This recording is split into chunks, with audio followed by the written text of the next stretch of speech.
I'm Anil Kumar. In a set of 3 videos, I'm going to summarize polynomial characteristics.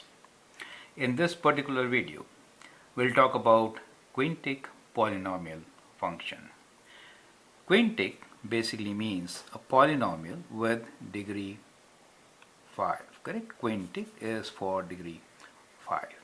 As you know, this is odd degree.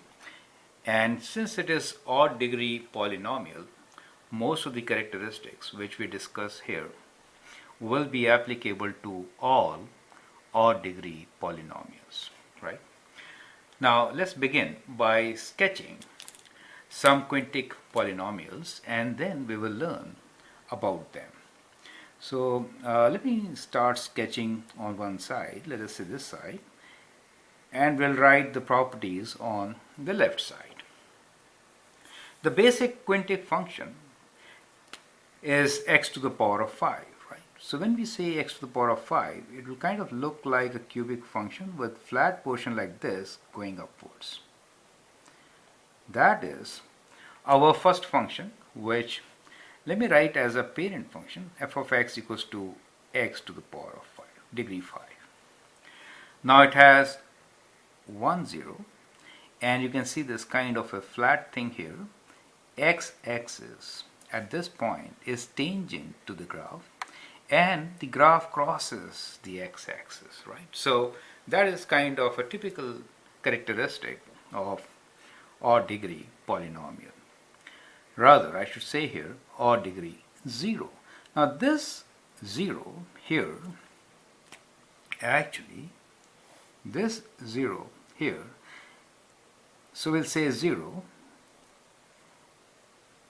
I should say 0 at x equals to 0 is of multiplicity or order 5, since we're talking about x to the power of 5. So there are in fact 5 zeros here. So this 0 at x equals to 0 is of order 5. So when the order of the 0 is 3 or more, you'll find this kind of a flat structure at the 0, right? Now, as we're talking about zeros, we'll move forward by having another function which, let us say, has 2 zeros. So if it has 2 zeros and it is of degree 5, situation could be kind of x to the power of 4 times a 0 at some other place. Let me write this 0 at, let us say, at 2, minus 2 rather. Now, how am I going to sketch this particular function? As you can clearly see, there are 2 zeros. One is at the 0 itself of order 4. The other one is at minus 2. Let us say this is minus 2. Now we are considering polynomials with positive leading coefficient. As you can see, one positive, positive leading coefficients for the time being. At the end, we'll talk about negative leading coefficient also. So, the first 0 here is at 0, but the order is 4, right? So it's more like a quadratic. It is going to turn. The other one is linear at x equals to minus 2. That makes it 0. So at minus 2, it is linear. So the graph will cross this point.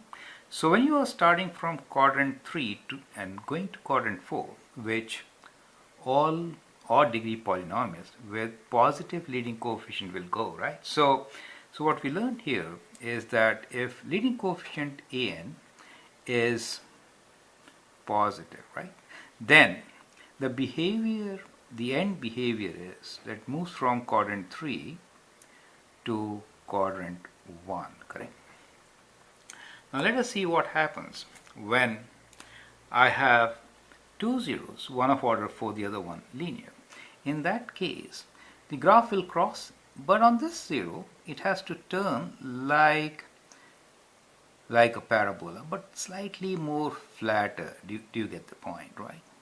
So we can approximate this graph as kind of like this. Do you see that? It turns kind of flat like this and goes like this, right? So this is kind of the behavior. Now this is what happens for a linear 0, and here 4 zeros it turns. It does not cross the x-axis. X-axis is still a tangent. Do you see that part? Correct. Now at this moment we can look at two different things. One is number of turning points and the other one as number of zeros. So let's consider these things, right? So what is the number of zeros? So we say possible number of zeros. So let me write number like this. Number of zeros, we started with 1 and now we have 2 zeros, right? This one is at -2. So we have 2 zeros now, correct? We could go on and have a series. For example, now we can have a cubic zero and or we can have combination, right? So let's have 3 zeros this time. So let me write an equation which is, let us say, x to the power of 3, x plus 2 and x minus 1, and let me have leading coefficient as negative this time. Now what happens? Once I made this leading coefficient negative, the end behavior changes.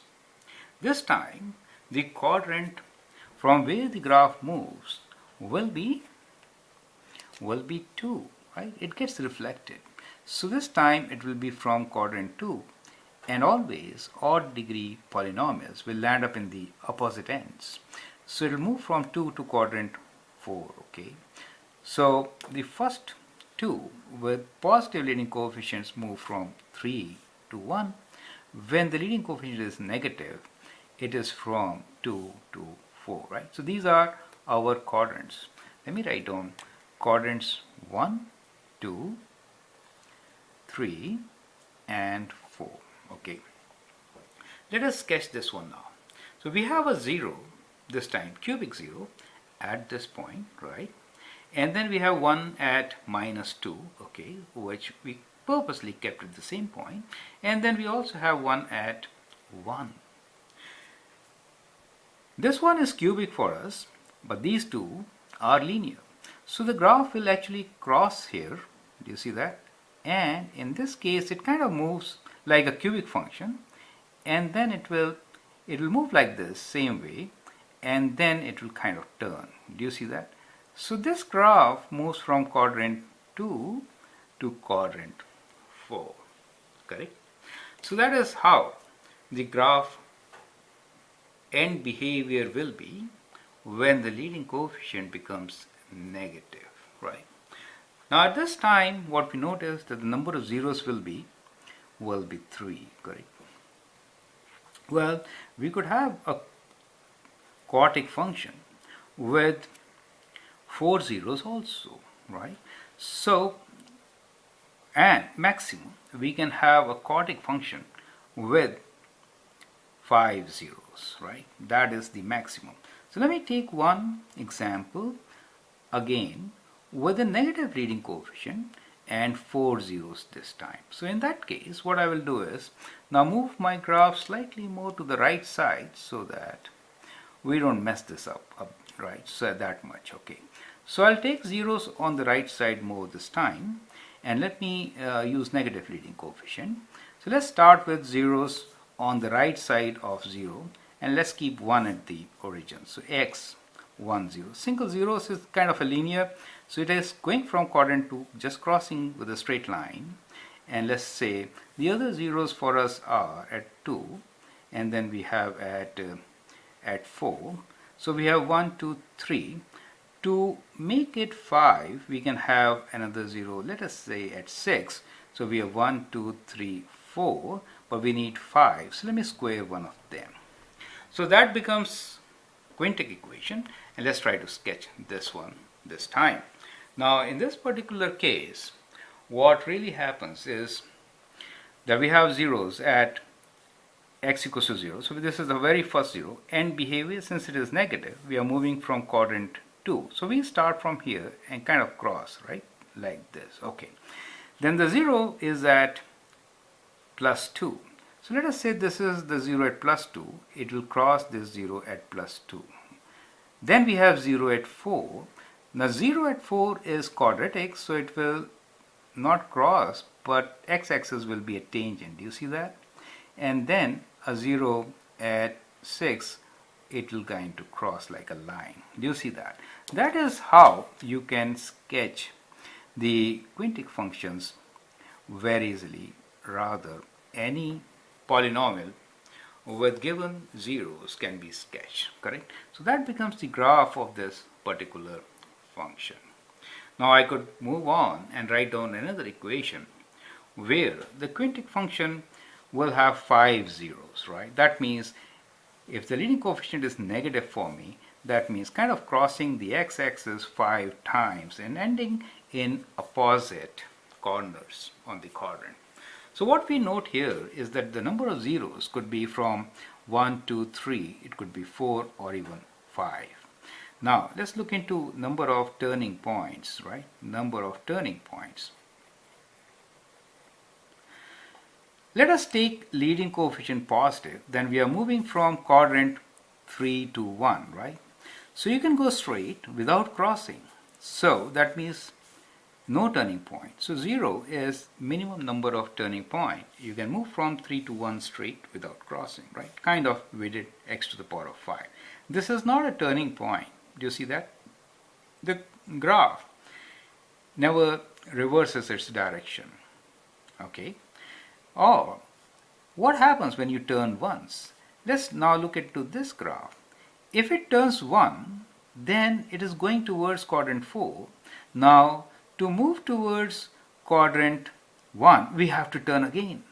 That means we have set of 2 turning points. So the next possible is 2. Now let's look into it once again. Let's say we move like this, turn, right? So we move like this, and let me take another graph here to show this, because we've kind of messed it up. So let's take another graph here to show the number of turning points. So let us say the polynomial is starting from 3 and it has to go to quadrant 1. And suppose the graph turns, now it is going towards 4, it has to turn once again to land in quadrant 1. So we have 2 possible turning points. Let us say if we make a turn here, again we are going towards 4. We have to again turn to go towards 1. Do you get the point? In doing so, 1, 2, 3, 4, 5 zeros have been consumed. Do you see that? So that is the maximum limit. At the most, we could have 4 turning points and 5 zeros, as you can see here. So that is the maximum number of turning points which a quintic polynomial can have. The minimum is 0. Do you see that? Since you can go to opposite ends without turning, right? End behavior. Now end behavior, as we have seen in this particular case, really depends on the leading coefficient. So if the leading coefficient is greater than 0, that means it is positive.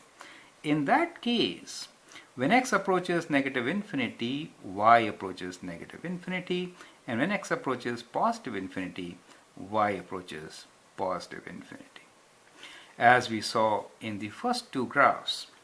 But if the leading coefficient is negative, in that case, when x approaches negative infinity, it starts from quadrant 4, y approaches positive infinity, and as x approaches positive infinity, y approaches negative infinity. So what you notice in both these cases is that the graph goes to opposite ends. So the graph is always going to opposite ends. Since it is going to opposite ends, you know what domain and range can be. Domain for any polynomial is x belongs to real numbers. However, range, when the degree is odd, will also be y belongs to real numbers. Reason is that the end behavior is such that it goes to opposite ends.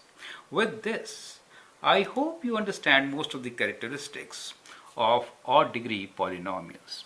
So odd degree polynomials will have at least 1 zero, and maximum number of zeros are same as the degree, right? So maximum number of zeros will be same as the degree. So let us say if n is the degree, in that case zeros can be from 0 to n. Turning points could be 0, 2 or 4, or there are multiples of 2. So let me say, so they will be twice even numbers, but maximum will be n minus 1. So maximum number of turning points is n minus 1. For odd, that will always be even, right? So that is how it is. If the leading coefficient is positive, then the graph moves from quadrant 3 to 1. If the leading coefficient is negative, it moves from quadrant 2 to 4. In either case, it is from one end to the opposite end, and therefore the range is also all real numbers, just as the domain. I hope with this you have fairly good knowledge about quintic polynomials. We'll take up an example for even degree polynomials also, right, in the next video. I hope that really helps. One thing which you may have to answer is odd function, I should say odd symmetry. We'll talk about odd symmetry and even symmetry in a different video. All odd degree functions may not have odd symmetry, right? So we are keeping this for another video. I'll provide you a link for the same. I'm Anil Kumar. You can subscribe and learn a lot from my videos. Thank you and all the best.